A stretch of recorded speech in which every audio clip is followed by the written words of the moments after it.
Assalamualaikum warahmatullahi wabarakatuh. Sebelumnya terima kasih kepada Bapak Dr. Rojali dan Profesi Komunikom selaku dosen pengampu mata kuliah Public Speaking dan teman-temanku sekalian yang sudah menyempatkan waktunya untuk mendengarkan pidato saya pada hari ini.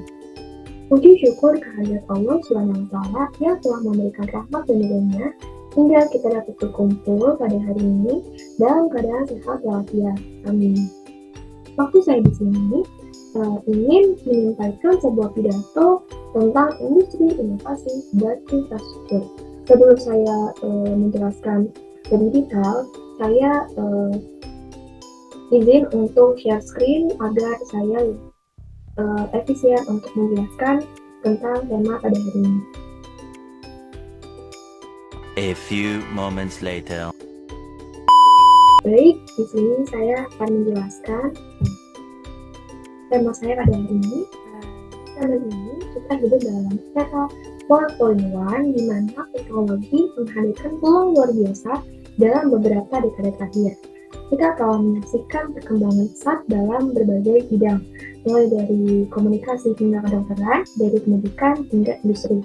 Teknologi telah mempermudah hidup kita, mempercepat pertumbuhan ekonomi, dan memfasilitasi penemuan-penemuan baru yang mengubah dunia. Terlihat di PPT yang saya berikan, mohon maaf kalau sedikit lemot. Di sini saya mempunyai data analisis atau data statistik tahun 2023 ya, mengenai perubahan teknologi di era 4.1. Lanjut, saya akan menjelaskan industri. Industri sendiri merupakan tulang punggung ekonomi di suatu negara. Industri yang sangat kuat menciptakan lapangan kerja dan meningkatkan pendapatan per kapita. Kita telah melihat bagaimana industri-industri kita tumbuh dan berkembang selama beberapa tahun terakhir. Di sini saya akan memberikan studi kasus tentang keberhasilan teknologi di sektor industri. Sebuah penelitian menurut VP of Business Development GMA Indonesia melakukan uji coba untuk mengirim barang menggunakan drone. Pemanfaatan drone untuk penggunaan reguler dalam pengiriman barang menunjukkan dan memungkinkan seluruh masyarakat Indonesia bisa menikmati layanan yang lebih efisien dan cepat. Apalagi Indonesia terdiri dari beberapa pulau dan banyak pulau. Namun, opsi pengiriman tersebut tak dijadikan secara menyeluruh karena pihak regulator tidak mengizinkan terkait kebijakan mengirimkan barang memakai drone.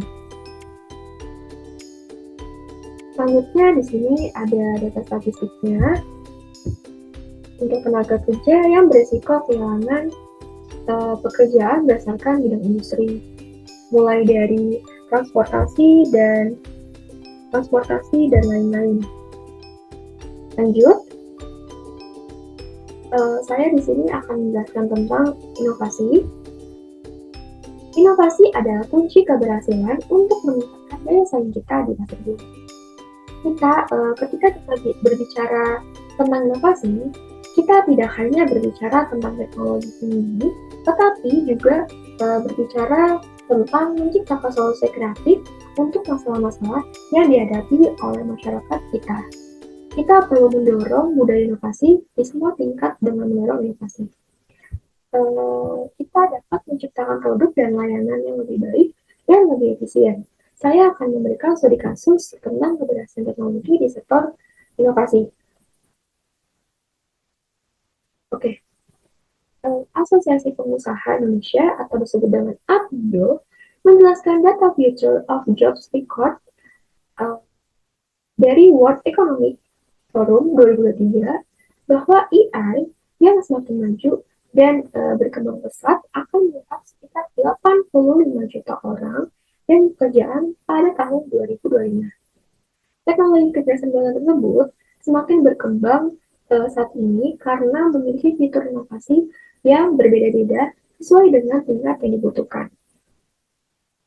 AI merupakan kemampuan komputer atau robot yang dikendalikan oleh komputer untuk melakukan tugas yang biasanya dilakukan oleh manusia dengan kecerdasannya. Karakteristik AI meliputi kemampuannya untuk mengambil tindakan yang memiliki peluang terbaik untuk mencapai tujuan tertentu.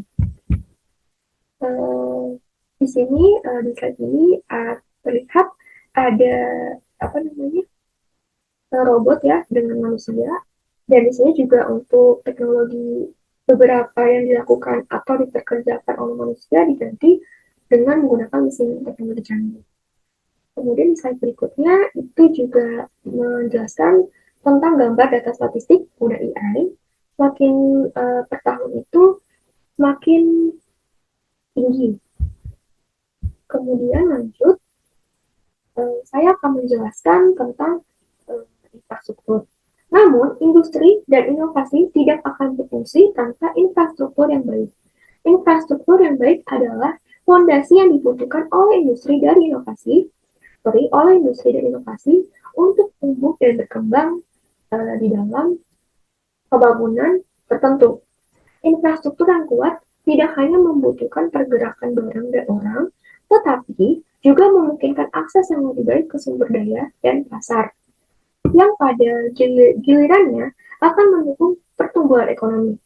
Di sini saya akan memberikan studi kasus tentang keberhasilan teknologi di sektor infrastruktur. Pemerintah Presiden Joko Widodo bertekad melakukan kemajuan dan modernisasi transportasi nasional, khususnya transportasi massal dan infrastruktur pendukungnya. Di sini terlihat ada gambar Pak Jokowi telah melakukan pembangunan, yaitu kereta cepat Jakarta-Bandung, yang saat ini sudah dapat dinikmati oleh semua masyarakat. Dan di slide yang bawahnya itu ada beberapa proses pembangunan dalam kereta cepat Jakarta-Bandung. Kesimpulannya, dalam menghadapi tantangan global yang kompleks, kita perlu menghadirkan industri yang kuat, inovasi yang berkelanjutan, dan infrastruktur yang mendukung. Beberapa studi kasus berikut adalah bukti bahwa hal ini mungkin dilakukan dengan kesungguhan dan komitmen. Sekian pidato saya pada hari ini tentang industri, inovasi, dan infrastruktur. Semoga kita semua mampu untuk bekerja sama dalam meningkatkan dan menciptakan masa depan yang lebih baik bagi kita melalui industri, inovasi, infrastruktur yang kuat. Kurang lebihnya mohon maaf. Terima kasih. Wassalamualaikum warahmatullahi wabarakatuh. Audio Jungle.